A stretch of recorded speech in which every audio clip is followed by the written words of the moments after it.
Hello and welcome to the Irish History Podcast. My name is Finn Dwyer and this is episode 2, The Vikings.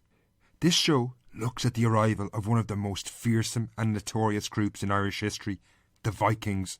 These Scandinavian warriors have been caricatured throughout the centuries as marauding maniacs, a somewhat undeserved reputation. While future episodes will reveal that they're not all bad, in today's show we look at the first few years of their interaction with Ireland, and they don't exactly cover themselves in glory. This show will reveal what drove people in Scandinavia to launch what were terrifying raids around the year 800, how these raiders eventually reached Ireland, and then, before the end, we will join them for their onslaught on Irish monasteries. Our story, however, begins deep in Scandinavia, a place relatively unknown to the people of medieval Ireland.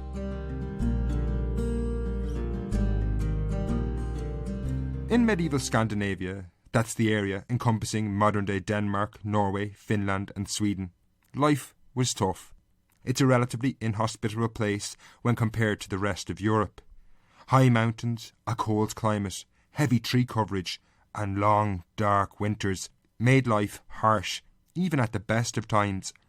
However, despite these difficult conditions, the inhabitants persevered and became tenacious survivors, skills that equipped them to become great explorers. Indeed, in time, Scandinavians became the first people to reach Iceland, and more impressively, the first Europeans to set foot in Greenland, and eventually make contact with the Americas a full 500 years before Christopher Columbus. However, that's way down the line. These amazing feats had their origins in Scandinavian interaction with Ireland way back in the 9th century. The years 700 to 800 were a time of great change in Norway and much of Scandinavia. As lands became increasingly scarce, people were forced to push further up along the fjords and valleys into lands previously uninhabited. Some aristocratic families even lost their lands, creating general tension and instability in wider society. In this time of diminishing opportunities, many began to look overseas. The Scandinavians had long been excellent shipbuilders and sailors, and throughout the 8th century, while land was increasingly scarce, trade with other regions of Europe increased. However, while Scandinavians might have been living in what were the northern frontiers of Europe, this trade exposed them to being impacted by events elsewhere. In the last few decades of the 8th century, a new superpower of medieval Europe had emerged. Charlemagne, the king of the Franks, who ruled over much of modern-day France and Germany, was expanding his power, forging what would become known as the Holy Roman Empire. While his armies never reached Scandinavia, they ravaged the lands of the people who the future Vikings traded with in northern Europe, and increasingly blocked the Scandinavians from accessing markets. This further added to the climate of uncertainty and instability. If you lived in Scandinavia, say in the last decades of the 8th century, you would undoubtedly have felt this tension. Perhaps you had been pushed further into lands never before farmed, having to clear trees. Or maybe if you were a sailor, you might have set out to trade with towns only to find them burned by Charlemagne's armies. In short, life was increasingly difficult. In what was a somewhat inevitable move, the Scandinavians naturally began to look outwards towards Europe, where an increasingly simple solution was staring them in the face. They could simply take the wealth they had once traded for. It was certainly easier than eking out an existence at home. They knew exactly where the easiest wealth was to be found. As traders, they had no doubt heard, and indeed seen, the riches of Christian monasteries across Europe. As pagans, the religious sanctity of these monasteries was meaningless, and better still, the monasteries were inhabited by monks who were banned from fighting. This was easy pickings. It was in this context the first crews cast off, setting out on voyages to become the feared Vikings. Next, we will take a look at the first victims of these early attacks.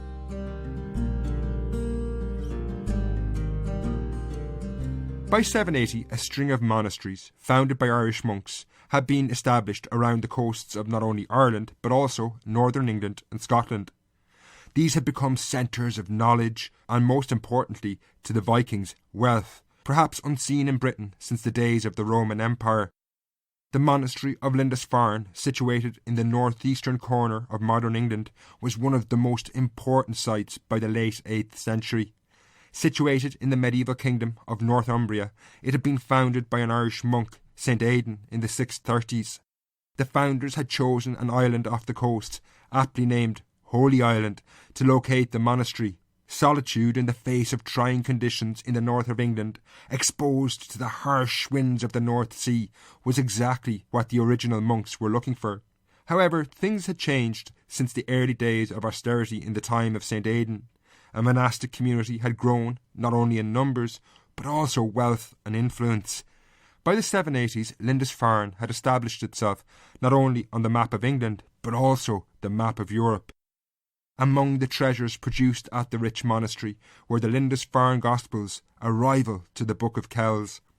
The grave of the monastery's patron, St Cuthbert, attracted huge amounts of pilgrims, according to legend. His famous status was established 11 years after he died, when his tomb was opened only to find his corpse had not decayed. Well, that's what the monks were saying anyway. Nevertheless, the pilgrims to his tomb brought great wealth to the monastery. However, in the 790s, the great days of the monastery of Lindisfarne were about to come to an abrupt and violent end. As early as 787, an incident further down the coast, which had great significance in the coming years, had taken place. The Anglo-Saxon chronicles recorded that an attack had been carried out by 3 ships of Northmen from the land of robbers. Now, from the monks of Lindisfarne, who were not even in the same kingdom as where this attack took place, this probably seemed as somewhat removed, perhaps even foreign, in what was a very localised world. Furthermore, the 8th century was a violent time. People died. One more attack was hardly a life-changing event. However, 6 years later, in the summer of 793, everything changed. In early June that year, Scandinavian ships appeared on the horizon off Lindisfarne. Initially, this must have caused little or no panic. Lindisfarne, like other monasteries across Britain and Ireland, had long attracted traders and pilgrims. However, these ships were different. The sailors weren't traders or pilgrims, but raiders. With no warning whatsoever, Lindisfarne, which is situated almost on the shoreline, was attacked. You can just imagine how this might have begun. An unsuspecting monk goes to the shore to welcome what he might think are traders before being butchered. Showing no respect to ecclesiastical property or people, the attack was merciless. The Anglo-Saxon Chronicle recalled, "The harrowing inroads of heathen men made lamentable havoc in the Church of God in Holy Island by rapine and slaughter." The reference to the Church of Holy Island is actually Lindisfarne. Another account gave greater detail. On the 7th of the Ides of June, they reached the church of Lindisfarne, and there they miserably ravaged and pillaged everything. They trod on the holy things under their polluted feet. They dug up the altars and plundered all the treasures of the church. Some of the brethren they slew, some they carried off with them in chains. The greater number they stripped naked, insulted, and cast out of doors, and some they drowned in the sea. To the people of the time, this raid was shocking. Now, violence was by no means rare, as I said already, but this was terrifying. Someone new, unknown, had entered the fray and attacked in what was seemingly a totally random fashion. The shock for the monks themselves must have been earth-shattering. This attack on a religious site, while by no means being the first, was different. The people who had attacked were clearly pagan and had not respected the religious sanctity of Lindisfarne, merely killing at random. Having no idea of who had carried out the attack, they were vulnerable and isolated in the aftermath. They were situated on an island that had just been raided by an unknown entity. These people could do this again and again, and there was no way of combating it. Alcuin, a famous scholar of the day, voiced these concerns when he wrote, "It was never thought that such havoc can be made from the sea." While the late summer of 793 was no doubt a time of very anxious prayer, these pleas for divine intervention would go unanswered. This raid was only the start. Within a few years, the experience of Lindisfarne would be shared by a large number of coastal monasteries. However, before we move on to look at these other attacks, I want to first delve into the stunning logistics of these Viking raids. Now, no matter what they did at Lindisfarne and the other monasteries, as we will see, Getting there in the first place was an amazing achievement. For the raiders, Lindisfarne was a round trip of hundreds of miles. This is very impressive in a medieval context, given they were travelling in small open boats no more than 20 or 30 metres long. Weeks on board these ships must have been claustrophobic in a strange sense. Although they were in vast open spaces of the sea, they were stuck on these tiny boats with dozens of other men. While they hugged the coastline where they could, which allowed them to camp on shore in stormy weather, they still had to venture into the open sea when crossing from Norway to Britain. This saw them move away from the comfort of the coastline for a few days. That said, the ships the Vikings used were technologically superior to anything else of the time. By 700, the Scandinavians had developed the keel, and this allowed them to control their boats more easily. However, even with these advances, the maritime skills of the Vikings would be put to the ultimate test in the years after the attack on Lindisfarne, when they rounded Scotland and ventured into the North Atlantic towards Ireland. Before we look at these attacks, we need to see what was happening in Ireland on the eve of the Vikings' arrival. In the last show, we saw how Ireland was beginning to centralise around this time as several major kingdoms were beginning to emerge. By around 800, the most powerful of these kingdoms was that of the extended O'Neill family. This family, and I use the term in the broadest sense possible, was split into two branches, a northern branch who ruled over extensive lands in western Ulster, and a southern branch who dominated what is now northern Leinster, but in the Middle Ages was the Kingdom of Meath. All the people of the O'Neill lands, both northern and southern, owed their allegiance to a High King, a position rotated between both branches of the family. Everyday life in this period was intensely violent by modern standards.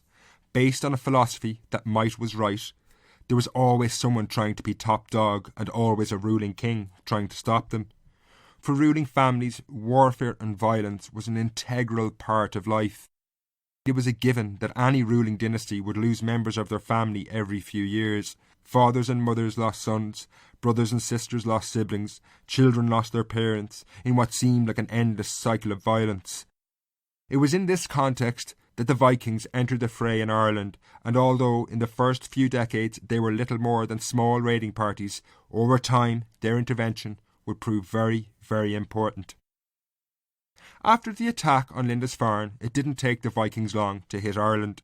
In 799, records at the monastery of Iona mentioned the devastation caused to all islands off the coast of Britain by the Vikings that year. Indeed, although Iona was situated off the coast of Scotland, it was very much part of Ireland, culturally at least. It had been founded, like Lindisfarne, by an Irish monk, St. Columba, in 563. Its geographical position had rendered it highly vulnerable, and it was attacked only 2 years after Lindisfarne in 795. In the following years, several other monasteries around the coast of Ireland were attacked. These vulnerable places included Inishmurray, Inishboffin, and a monastery on a mysterious island called Reachru, which is possibly modern-day Rathlin Island off the coast of Antrim. The Vikings frequently attacked the same monastery on several occasions. Inishmurray, for example, suffered twice in a 10-year period when the Vikings returned in 807. The famous monastery of Iona was completely devastated by successive attacks in 802 and 806. The attack in 806 seems to have broken the spirit of the monks and disrupted work on one of the most famous artefacts in Irish history. After the attack, the monastery went into decline and the bulk of the functions were moved to a new monastery in Kells, County Meath. There the monks almost certainly finished a treasure that had begun at Iona. Today it is referred to as the Book of Kells. It's easy to see how the ecclesiastical world was so shocked by these attacks. A monastery like Iona was integral to the religious world in Ireland. The monastery had been around in the context of Irish Christianity since the dawn of time, and now the Vikings had reduced it to almost nothing in only 11 years. We get a glimpse of how the monks felt when, on a cold, wet, windy night, an Irish monk at St. Gallen in Switzerland scribbled in the margin of a text as he thought of home. He wrote, "There's a wicked wind tonight, wild upheaval on the sea. No fear now, the Viking hordes will terrify me." By the 820s, geographical distance could provide no safety. In 824, the Vikings attacked the remote monastery of Scandinavia off the southwest coast. Many of you might recognise this barren rock, as it was used as a set for the recent Star Wars movies. While we often just think of the Vikings attacking monasteries for gold, one forgotten aspect of the raids is that they frequently took prisoners for ransom where possible, and slavery where the captive's family couldn't afford the ransom. From one early account, it seems that at the start at least, it took the Vikings a while to get the hang of ransoming people. In the text, The Life of Saint Findon, we are told of the kidnap of Findon's sister. Findon then went to meet the Vikings to negotiate her ransom. However, the Vikings seem to have operated on a logic of the more the better, so they just grabbed Findon too. Eventually, after he explained that ransoming wouldn't really work if they continually grabbed the negotiator, the Vikings let him go. Incidentally, this Findon was pretty unlucky. After returning home, he was subsequently taken by other Vikings and brought to Scandinavia before he escaped. In other accounts, we see less lucky female captives taken to Iceland. The role of Irish slaves in early Icelandic sagas is well noted. This must have been a horrific experience, being taken on long voyages in open boats when perhaps you'd never been on the open sea before. Surviving this incredibly difficult journey, the life ahead was not very enticing. Freezing Icelandic winters and a life as a slave was all that lay ahead of you. This part of Viking raiding must have been what people feared most. The prospect of being taken to Iceland, Norway or Denmark would have been horrific. The prospect of escaping like Findon was almost zero. Despite the fact that by the 820s the fear of Viking attack was pretty widespread across Ireland, it is worth noting though that the major kingdoms of the day weren't really impacted. Obviously the religious world was severely shaken, but say a serious force like the O'Neill family I mentioned earlier were largely unaffected. Small bands of Vikings were no threat to them. In fact, they actually routed a Viking raiding party who had ventured inland in Ulster in 811. This was largely because up to the 820s, raids were carried out by relatively small groups of Vikings, and their success was down to their surprise attacks and their expert seamanship. But from the perspective of the Gaelic ruling class at least, as I've mentioned, that wasn't anything to worry about. They came, they robbed, they left, and they weren't trying to take land. Yet at least. This would come in time, but that's for future shows. Before I finish up, I want to take a second and explain how ordinary people felt, and maybe try to rationalise these attacks in the medieval world. People must have tried to explain these in the framework of at least how they understood the world. Now, people of the day didn't understand geopolitics in the way we do. They couldn't look up the internet and see that Charlemagne was attacking such and such a place and this was to blame. No, in the superstitious world of the 8th century, they would much more likely have assumed the raids were happening because God was angry. In this scenario, there was a clear answer: simply pray. However, for those who prayed in the 820s, they must have felt that God was pretty angry because everything was about to get a whole lot worse. Tune in next time when we see the Vikings arriving in fleets and decide that they like the look of the place and begin to settle down. Until then, slán. And don't forget to send your feedback to history@irishhistorypodcast.ie.